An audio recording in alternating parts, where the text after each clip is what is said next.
بسم اللہ الرحمن الرحیم۔ السلام علیکم۔ جو یہ وظیفہ کرے گا اس کی اللہ تعالیٰ غیب سے بہت مدد کرے گا۔ میں لفظوں میں بیان نہیں کر سکتی۔ جو شخص یہ وظیفہ کرے گا اس کے حالات بدل جائیں گے، قرضوں کے تمام بوجھ اتر جائیں گے، دیکھتے ہی دیکھتے اللہ تعالیٰ سارے مسائل حل کر دے گا۔ یہ وظیفہ آپ لوگ لازمی کر لیں۔ آپ لوگ جب چاہیں جس وقت چاہیں یہ وظیفہ کر سکتے ہیں۔ اس میں وقت کی کوئی قید نہیں۔ اتنا پیسہ آئے گا، اتنی دولت آئے گی انشاءاللہ۔ اگر آپ لوگ آج پریشان ہیں، لوگوں کے آگے ہاتھ پھیلا رہے ہیں، لوگوں سے مدد مانگ رہے ہیں، تو یہ وظیفہ لازمی کرو۔ یہ وظیفہ آپ کی زندگی بدل دے گا۔ اگر آپ لوگ چاہتے ہیں تو یہ وظیفہ کسی بھی نماز کے بعد پڑھ سکتے ہیں یا پھر چلتے پھرتے بھی پڑھ سکتے ہیں۔ تمام رکے ہوئے کام مکمل ہو جائیں گے۔ اگر شادی نہیں ہو رہی ہے تو شادی میں خراجات ہیں، بہت ہیں، پیسوں کا بندوبست نہیں ہو رہا ہے، تو یہ وظیفہ لازمی کرے۔ بہت چھوٹا سا عمل ہے، بہت برکت ہے اس کی۔ جتنے آپ کے رکے ہوئے کام ہیں تمام مکمل ہو جائیں گے، تمام قرض اتر جائے گا۔ جس بھی حاجت کے لیے آپ کہہ رہے ہیں آپ یہ وظیفہ کر لیں۔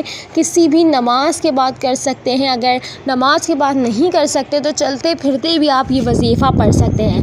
وظیفہ بتانے چلتی ہوں، سب سے پہلے آپ نے 3 دفعہ درود شریف پڑھ لینا ہے۔ سب سے پہلے 3 دفعہ درود شریف پڑھ لینا ہے، اور درود شریف جو ہے وہ ہے درود ابراہیمی۔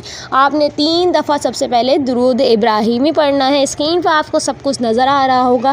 آپ چاہیں تو اسکرین شاٹ ہاتھ کے ہاتھ لیتے جائیں تاکہ آپ بھولیں نہ، یا پھر اپنے پاس کہیں نوٹ ڈاؤن کر لیں۔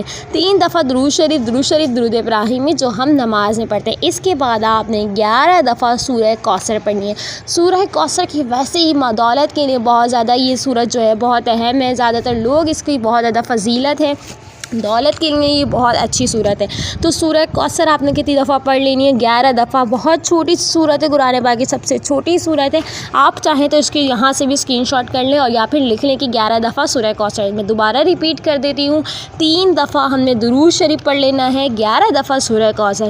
اس کے بعد 100 دفعہ ہم نے استغفار پڑھنے ہیں، 100 دفعہ استغفار پڑھنا ہے۔ یہ استغفار اگر آپ کو لگ رہا ہے کہ دکھنے میں بڑا ہے، لیکن اگر آپ 1 سے 2 3 4 دفعہ بھی پڑھ لیں گے تو یہ آپ کو یاد ہو جائے گا زبانی۔ تو 100 دفعہ آپ نے استغفار پڑھ لینا ہے بس، اور اس کے بعد 3 دفعہ دوبارہ سے اول و آخر درود شریف پڑھ لینا ہے۔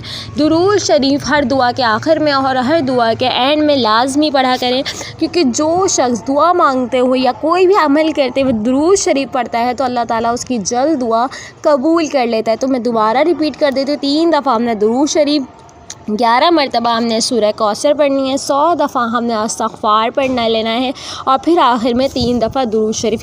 انشاءاللہ جیسے ہی وظیفہ ختم ہو تو فوراً اپنی جیب، جب ہم وظیفہ کر لیں، جب ہم وظیفہ یہ سارے عمل جانماز سے بیٹھے بیٹھے کریے گا، یا پھر آپ جب آپ کو ٹائم ملے جب، لیکن پورے دھیان سے، اور جب یہ وظیفہ آپ کر لیں تو دل میں اور دماغ میں یہ بات رکھیے گا کہ انشاءاللہ میں یہ وظیفہ سچے دل سے اور سچی نیت سے کر رہا ہوں۔ اس کے بعد جب آپ وظیفہ پڑھ لیں تو فوراً اپنی جیب پر یا پھر اپنے گلک پر یا پھر اپنے پرس پر لازمی 3 دفعہ پھونک دیں۔ انشاءاللہ اس کی برکت بہت ہے، آپ کے مال اور رزق میں بہت زیادہ برکتیں ہوں گی۔ جزاک اللہ خیرہ۔